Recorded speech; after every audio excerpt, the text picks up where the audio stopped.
Jornal da Fã. Entrevista. Deputado, bom dia. Muito obrigado por ter aceito o nosso convite.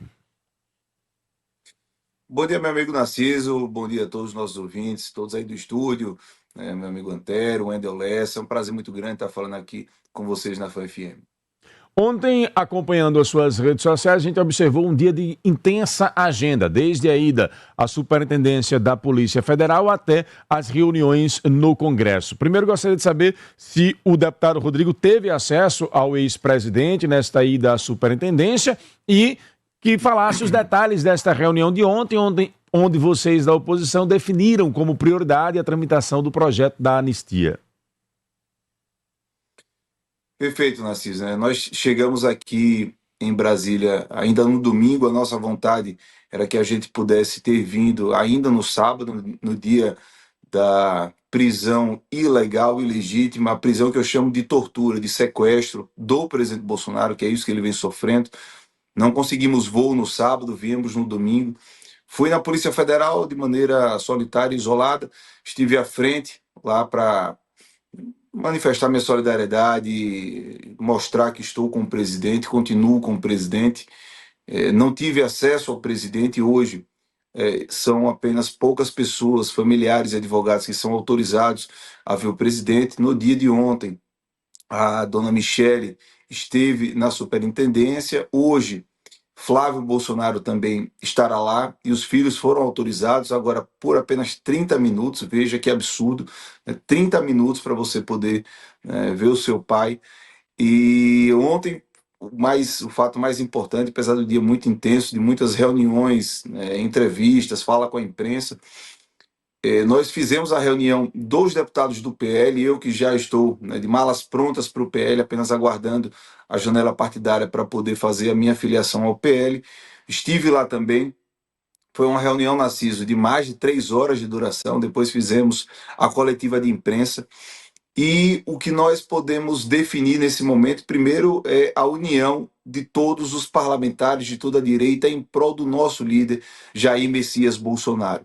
A dona Michele levou uma palavra de fé, de esperança. Flávio também levou uma palavra de fé, de esperança. E nós temos essa convicção no nosso coração. Nós não sabemos de que maneira, nós não sabemos como. Mas nós temos fé primeiramente e principalmente em Deus, que essa situação será resolvida. De uma prisão arbitrária, ilegal, de uma prisão que nada tem a ver com a condenação, da suposta trama golpista, dessa trama fantasiosa, que nada mais é do que uma perseguição política que o sistema faz contra o presidente Bolsonaro, mas sequer por esse processo ele foi preso, e sim por um processo que nem denunciado pela PGR ele foi, que é o processo que envolve o deputado Eduardo Bolsonaro, o jornalista Paulo Figueiredo, da coação no curso do processo. Então são diversas ilegalidades, arbitrariedades. Esse despacho já estava pronto, Narciso, antes mesmo do surto do presidente e daquela questão da tornozeleira. Tanto é que nas 17 páginas são apenas 3 linhas que mencionam a tornozeleira. A PGR já tinha dado a posição favorável à prisão no dia 22, a Polícia Federal tinha já pedido a prisão no dia 22, mas ontem definimos que iremos lutar, pressionar Davi Alcolumbre, pressionar Hugo Mota, principalmente nesse momento, para que seja pautado a anistia. Essa é a nossa pauta. Já existe uma urgência aprovada com ampla maioria, foram 311 votos, mais do que o necessário para aprovação, que são apenas 257 deputados. Nós tivemos 311 deputados favoráveis à urgência da anistia. Será apresentado o relatório, nós iremos apresentar os nossos destaques. Então, o foco agora principal, e saindo daqui dessa entrevista, já estaremos na reunião dos vice-líderes da oposição, eu que sou vice-líder da oposição e da minoria, lutando também, já tendo mais informações, para que a anistia seja pautada até quarta-feira e a gente comece a avançar na solução momentânea para esse momento. Porque a anistia não irá resolver todos os problemas do lawfare e da perseguição judicial no Brasil, mas ela irá resolver momentaneamente aqueles que foram perseguidos por esse sistema que não aceita a polarização, que não aceita ter um outro lado, que não aceita a direita. Essa que é a grande verdade. E inventam, atribuem crimes inexistentes, fantasiosos. Veja que a motivação principal, claro que eles se apegam à imagem da tornozeleira, e podemos falar sobre isso, mas a fundamentação principal é a convocação de uma oração. Essa foi a fundamentação, esse foi o motivo da prisão do presidente Bolsonaro, porque iriam orar, o senador Flávio Bolsonaro fez uma convocação para uma oração em um local que é a 1,2 km da residência do presidente. Ou seja, não era dentro da residência, não era nem em frente à residência, não era nem em frente ao condomínio. Era mais de 1 km da residência do presidente Bolsonaro. Essa foi a fundamentação, convocação para uma oração. Até a oração foi criminalizada nesse país, infelizmente. Parte do mundo político, parte do judiciário, do mundo jurídico ainda bate palma para a tirania, para os abusos de Alexandre de Moraes. Até pessoas que se dizem de direita. É fácil dizer que é de direita, de vez em quando postar uma foto lá do presidente Bolsonaro e não defender a anistia. Pessoas que querem ser deputados federais, querem ser senadores, que querem estar em espaços de decisão. Não falam dos abusos de Alexandre de Moraes, não falam dos abusos desse judiciário corrompido pela política. O judiciário se tornou um braço político. É a politização da justiça e a judicialização da política. E, infelizmente, meu amigo Narciso, é isso que vem acontecendo no Brasil. Mas estamos firmes, estamos cada vez mais fortes e a direita chegará cada vez mais unida e vencer. Se acham que isso é para atrapalhar o projeto de Jair Bolsonaro, eles estão muito enganados. Isso vai a cada dia fortalecer o nome do maior e único líder da direita do Brasil, Jair Messias Bolsonaro. Estamos entrevistando direto de Brasília o deputado federal Rodrigo Valadares. Para construir ou reformar com qualidade e economia, vem para Jaluzi. Piso Ravelo tipo A partir de R$ 22,50 o metro quadrado à vista. Pisos Ariel tipo A partir de R$ 23,99 o metro quadrado à vista. Gabinete de banheiro MGM Iris, R$ 209,90 à vista. Tinta interna Colortex 15 quilos, R$ 79,99 à vista. Avenida José da Silva Ribeiro Filho, número 90, Siqueira Campos, antiga Desembargador Mainá. WhatsApp 996913184. 996913184. Siga o Instagram, @JaluziOficial. Deputado Rodrigo Valadares, alguém dessas lideranças aí do PL ou da oposição, algum de vocês já teve um contato direto com o deputado Hugo Mota e já ouviu dele a garantia de que a anistia será pautada? Essa garantia, Narciso, já nos foi dada lá atrás, no dia do anúncio de Hugo Mota como candidato à presidência do Arthur Lira. Essa garantia foi dada ao próprio presidente Bolsonaro e a todos nós da oposição que a anistia seria pautada.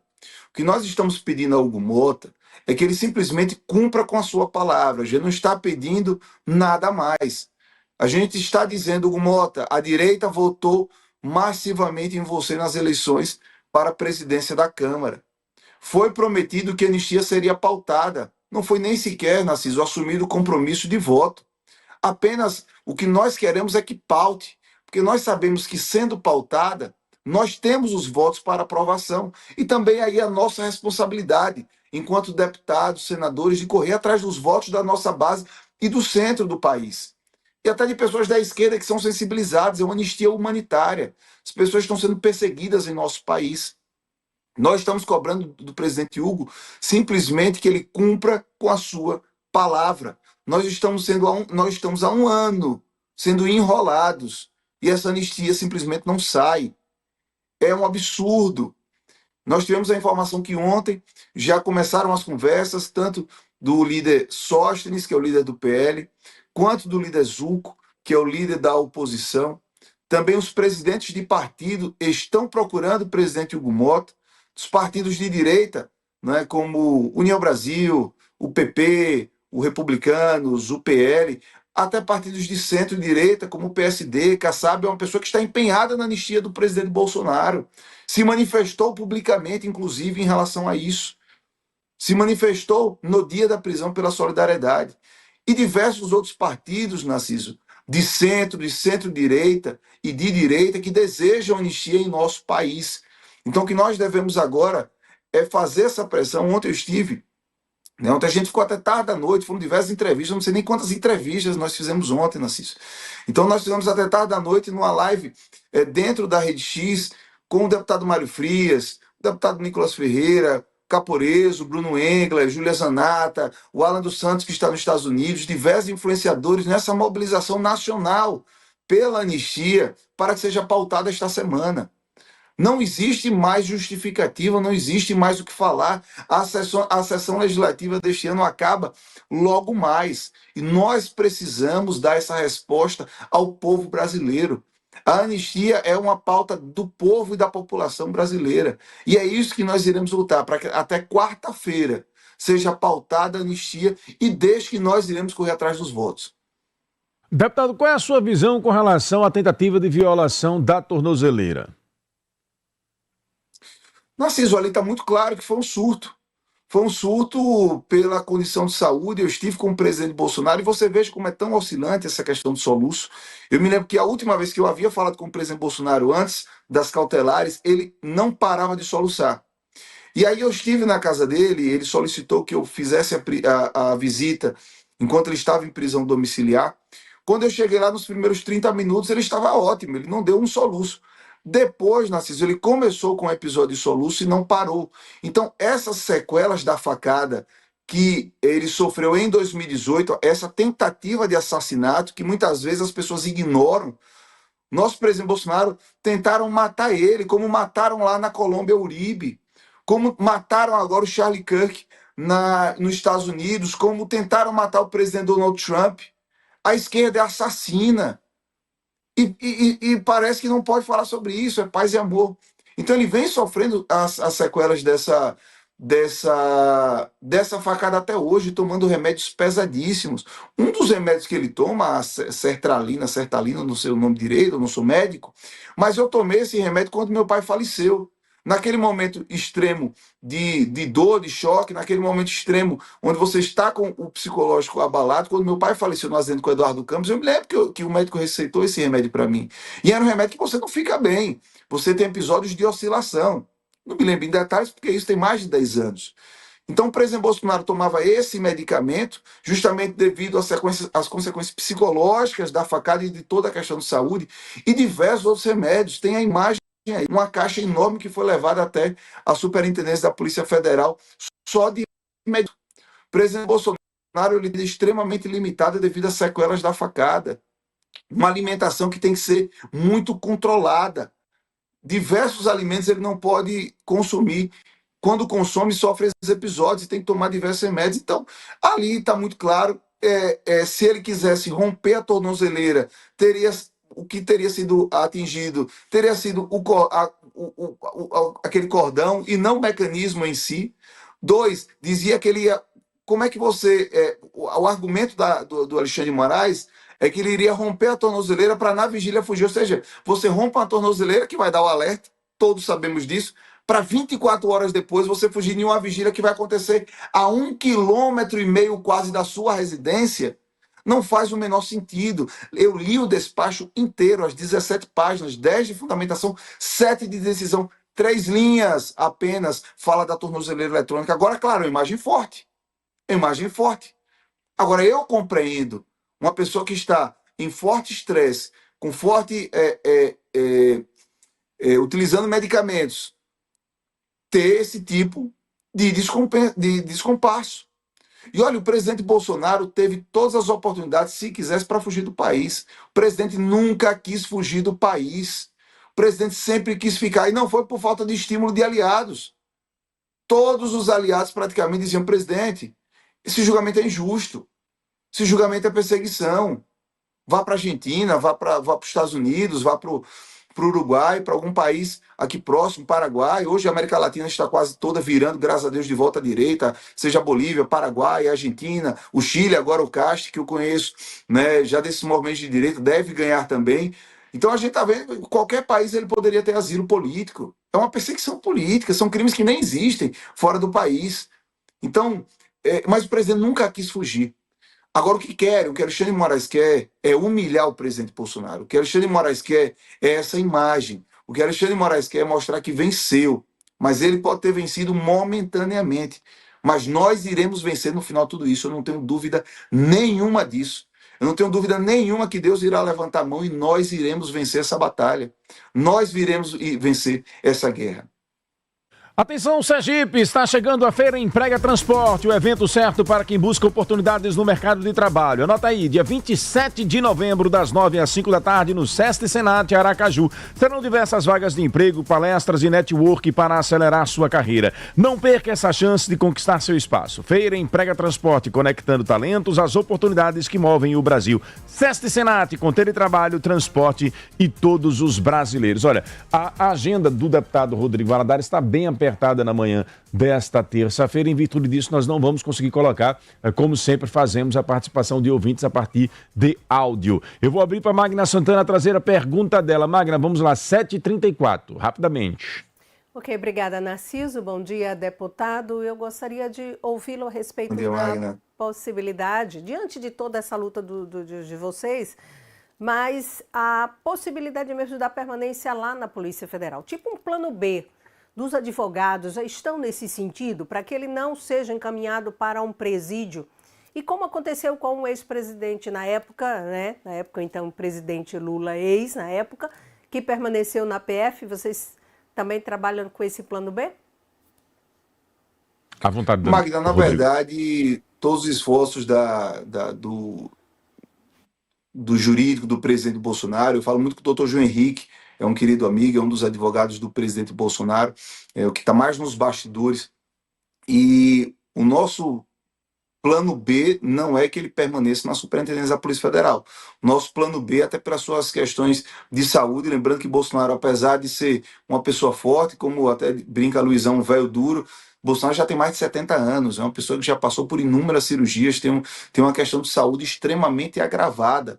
Apesar dele ter aquele jeito durão, a gente sabe que ali por dentro ele tem problemas gravíssimos gastrointestinais devido às sequelas da facada. Então, o nosso plano B não é que ele permaneça na Superintendência da Polícia Federal, mas sim que ele possa cumprir uma prisão domiciliar e, principalmente, que ele possa falar, que ele possa ter sua voz. Bolsonaro ainda não teve trânsito em julgado da condenação da farsa golpista. Ainda tem embargos infringentes que o prazo vence nessa sexta-feira. E ele já está preso em um processo que ele sequer foi denunciado pela PGR. Ou seja, ele está sofrendo cautelares onde ele não pode fazer entrevista, onde ele não pode usar as redes sociais, onde pessoas não podem utilizar a imagem dele atuais de maneira espontânea, ou seja, ele falando alguma coisa. Ou seja, prenderam, calaram um homem que sequer teve o trânsito em julgado de uma condenação extremamente enviesada, parcial, que tem diversas nulidades. Eu aqui me coloco à disposição, Narciso, para você chamar qualquer jurista e a gente fazer um debate aí no programa, qualquer jurista do Estado de Sergipe. E nós vamos debater tecnicamente as ilegalidades, as nulidades desse processo, um processo extremamente enviesado, persecutório, que mudaram a jurisprudência ao decorrer da investigação, mudaram a jurisprudência de mais de 30 anos ao decorrer do processo. Isso é o direito da ampla defesa e são as garantias fundamentais do nosso artigo 5º, as garantias que estão no CPP, no Código Penal também, sendo rasgadas e vilipendiadas. E outra, palco da Chico Daí Francisco. Hoje o perseguido é o presidente Bolsonaro, amanhã poderá ser qualquer um de nós.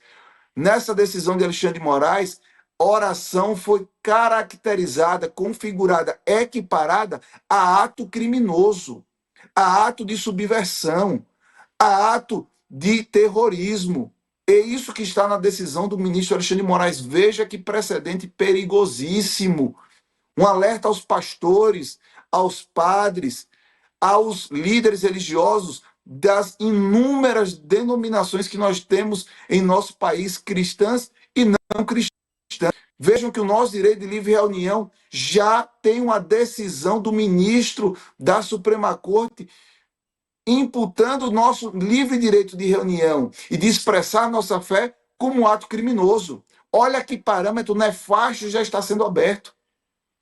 Todos esses parâmetros, todas essas decisões, essas jurisprudências que o Supremo está causando de maneira abatoalhada, atordoada para tentar perseguir um homem, está já repercutindo nos tribunais menores, seja nos tribunais de justiça, nos tribunais regionais federais, já estão tendo decisões baseadas nessas jurisprudências ilegais.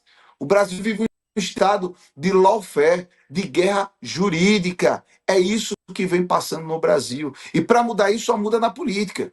Foi o que aconteceu nos Estados Unidos, lembrando que Donald Trump estava prestes a ir para a cadeia. E hoje aqueles acusadores deles, promotores, juízes, estão fora dos cargos pelos crimes que cometeram, pela perseguição política que cometeu. Então, deputado, e ele respondendo, Magno, nosso plano B não é superintendência da Polícia Federal, nosso plano B é a prisão domiciliar para que a gente possa mudar o cenário político e desfazer essa injustiça que fizeram com o presidente Bolsonaro. Deputado, para a gente poder encerrar, duas perguntas. O que é que está previsto na agenda de hoje, aí em Brasília? Qual vai ser a tática de vocês para conseguirem convencer o Hugo Mota a pautar este projeto? E segundo, eu acompanhei ontem uma entrevista sua com o colega Lucas Serra, lá em Itabaiana, quando o senhor reafirmou que o PL terá candidato a governador. Todos sabemos que o Podemos, agora sob o comando de Edivan Amorim, é de um racha advindo do PL. Quem seria este nome do PL? Há alguma possibilidade de reaproximação com os Amorins, já que Edivan, rememorando, disse que com você não senta nem para tomar água? Quais são os nomes que o PL pensa para compor, então, essa chapa majoritária de 2026? Narciso, vou responder da última para a primeira, então. Em relação a 2026, em relação ao PL, em relação principalmente à candidatura de governo, que foi a sua pergunta, quem irá definir será a nossa líder, Emília Correia. Ela que irá definir quem será o nosso nome a governo e terá 100% o nosso apoio. Emília é a nossa líder, seguiremos a liderança dela. Não colocaremos projetos ou brigas pessoais acima de um projeto maior de oposição. Então, digo aqui com muita tranquilidade, Amorim teve assim, e eu não preciso, a gente não precisa tomar água para que a gente esteja em um palanque sob a liderança de Emília. Emília é a líder, junto com o Valmir, que também é um grande líder, que deve participar da construção desse nome, e com Amorim, com Eduardo Amorim, com quem quer que seja. O nosso projeto de oposição é maior do que as brigas e as picuinhas pessoais. E aí a gente não precisa ir longe, só basta você olhar, né, o outro lado, o lado do governador. As coisas que são ditas entre, por exemplo, André Moura e Alessandro Vieira são infinitamente piores das acusações que Amorim imputou a mim. Né? Lá um chama o outro de ladrão, entendeu? Não estou concordando nem corroborando com isso. Eu acho que até passa do limite. E não há tanta atenção, não estou falando de você, Narciso, que sempre é muito equilibrado e justo nas suas ponderações, mas parte da mídia simplesmente ignora que um lá está chamando de ladrão, que é isso que acontece, de bandido, e aqui são acusações muito menos pesadas, e são acusações que podem ser resolvidas. Eu trabalho pela paz. Se Emília decidir que estaremos no mesmo palanque, estaremos no mesmo palanque. De mim não haverá problema nenhum. Não precisamos tomar água para isso. Podemos tomar café. Então, Emília irá resolver essa situação. Coloco, né, nosso total apoio a Emília Correia e digo que ela é a líder desse processo. O candidato que Emília decidir terá o nosso apoio. Rodrigo, então, se Emília decidir que votará em Eduardo Amorim e em você tem algum problema, problema zero. Podemos ir PL na mesma chapa, problema zero. O nosso projeto de oposição é maior do que qualquer vaidade ou briga pessoal que tiver. Que é o que tiver. Respondendo à primeira pergunta, hoje o foco total é no Hugo Mota. Às 9 horas terá uma reunião privada, não posso aqui entrar em Narciso. Claro que eu lhe falo, né, no particular, mas até por questão de estratégia. Um dos nossos grandes líderes estará com o presidente Hugo Mota hoje às 9 horas, com essa pauta única. Não tem outra pauta, não tem outro assunto aqui em Brasília. É anistia. Então, no decorrer do dia, as reuniões todas serão em torno disso. Pessoas líderes partidários que estavam em São Paulo, que estavam no Rio de Janeiro, já estão vindo a Brasília. Estamos indo agora já para a reunião dos vice-líderes da oposição. E hoje gira em torno disso, desse tema, desse projeto, entrar na pauta para que a gente vá para o voto, é a democracia. E aí é a nossa parte. Iremos fazer a nossa parte, iremos correr atrás dos votos, iremos aprovar a anistia para o presidente Bolsonaro, para os injustiçados do dia 8 e no nosso entender, do nosso desejo, anistia ampla, geral e restrita para todos aqueles perseguidos por esse sistema judiciário policialesco, político que existe no Brasil. Rodrigo, algumas pessoas têm comentado comigo que acreditam que esta realidade da prisão de Bolsonaro pode fazer com que você retroaja da sua decisão de disputar o Senado. Alguma possibilidade? Possibilidade zero. Eu só desisto dessa candidatura se Deus mandar ou o presidente Bolsonaro mandar. Fora isso, é um desejo dos nossos adversários. Porque eles sabem que nós, nas pesquisas que eles não publicam, mas que eles recebem, eles sabem a nossa posição que estamos. Em primeiro, em todo o estado de Sergipe. E isso incomoda. É um desejo dos nossos adversários que nós desistamos. Mas podem tirar o cavalinho da chuva. Só desistirei do Senado se Deus mandar ou o presidente Bolsonaro mandar. Fora isso, somos pré-candidatos ao Senado para resolver o problema do Brasil, para acabar com essa lawfare, para colocar Alexandre de Moraes no seu devido lugar, para acabar com os abusos do Supremo Tribunal Federal. E eu assumo meu compromisso publicamente, a minha conduta mostra isso. Diferente de muitos que irão aparecer, como apareceu o senhor Alessandro Vieira, se dizendo de direita, se dizendo, né, uma pessoa que era de direita e traiu absolutamente a todos nós. Aqui é diferente, aqui a gente assume publicamente e iremos cumprir, e já estamos cumprindo. A minha conduta, a minha história mostra a minha posição. O deputado, aproveitando a oportunidade, rapidamente mesmo, porque eu estou com o tempo já estourado aqui para o comercial também. Não vai parar hoje, viu, Narciso? Recentemente, Alessandro Vieira nos concedeu entrevista e citou um projeto de sua autoria que supostamente beneficiaria as facções criminosas. Você apresentou um projeto tentando combater um decreto do governo federal com cobrança de impostos para plataformas digitais, bitcoins, algo desse tipo. Queria que o senhor se posicionasse sobre o assunto. O Alessandro, ele quer criar caso com o meu nome. É uma maluquice você querer atribuir uma diminuição de impostos sobre determinado produto porque algum criminoso utiliza. Então, vamos lá. Se eu apresento um projeto para diminuir imposto sobre a gasolina, eu estou beneficiando a organização criminosa porque eles também utilizam o combustível da Petrobras. Se eu coloco um projeto para diminuir o imposto sobre a internet, eu estou beneficiando uma organização criminosa que também ela vai utilizar o WhatsApp, ela vai utilizar a internet. É uma maluquice. Eu quero ver, eu estou muito curioso para ver o relatório do Alessandro Vieira. Mas eu estou muito curioso, porque a gente vai destrinchar esse relatório. Porque o que dizem aqui em Brasília é que ele foi escolhido por Lula para desconfigurar o PL antifacção, que o governo votou contra. O PT votou contra o projeto antifacção. O PT não deseja que as facções sejam combatidas. Eu não vou me precipitar, Narciso, mas eu quero aguardar, eu estou aguardando ansiosamente o relatório do senador Alessandro Vieira, que é um técnico do assunto, ou seja, conhece o assunto, Perfeito. Tem todas as credenciais para dar o melhor relatório possível, desejo que dê o melhor relatório possível, caso dê, irei elogiá-lo, porque a gente tem que ser justo agora. Caso se concretize o que vem sendo dizendo em Brasília, que ele foi escolhido por Lula e pelo PT para desconfigurar esse relatório, ele será exposto. Ele tem todo o conhecimento técnico, mais que todos nós, para apresentar um excelente relatório e resolver esse problema. Nós temos 26% da nossa área dominada por facções, domínio territorial, as facções têm que ser classificadas como terroristas. Eles têm forças paramilitares, eles agem com domínio de território, com domínio de população, com atentados com violência, são organizações terroristas, é muito claro isso. E a esquerda não deseja caracterizá-los. A esquerda quer proteger as facções. Nós queremos combater e eliminar as facções, tal qual o Bukele fez lá em El Salvador. É essa postura que tem que ter agora. A esquerda é direitos humanos, devolve helicóptero para bandido, protege bandido. A esquerda quer isso. Mas vamos aguardar esse relatório, que eu acho que é muito importante. Alessandro tem agora uma grande oportunidade e não decepcione mais uma vez o povo sergipano, porque ao longo desses 7 anos, Alessandro só fez decepcionar o seu eleitor. Obrigado pela participação, deputado. Bom dia de trabalho.